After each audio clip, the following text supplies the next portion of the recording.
So one of the questions asked is, what has been most relevant to me during this time as a poet and as a Jungian scholar?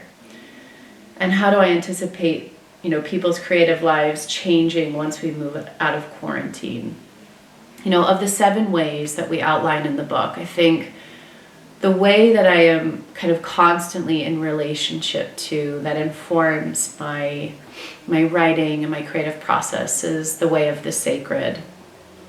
I've always been interested in experiences or moments where we experience holiness, and how we can, through our creative work, bring ourselves into relationship to this divine aspect or the mysteries of our human experience. And so this is always, I think, a central way or path in my life. And then, the other ways that have been really relevant for me right now are obviously the way of suffering, because we have all gone through, not just through the pandemic, but through also some of the racial reckoning that's been happening in America, the transition of our government.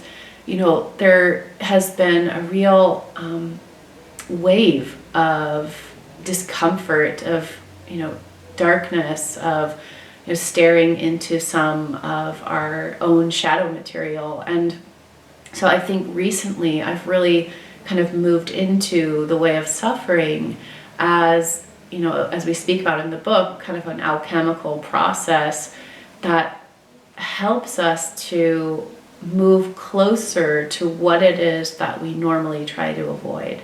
So as I get closer here, what do I see? How can I listen more? And how can that inform what I'm putting out into the world and my creative work?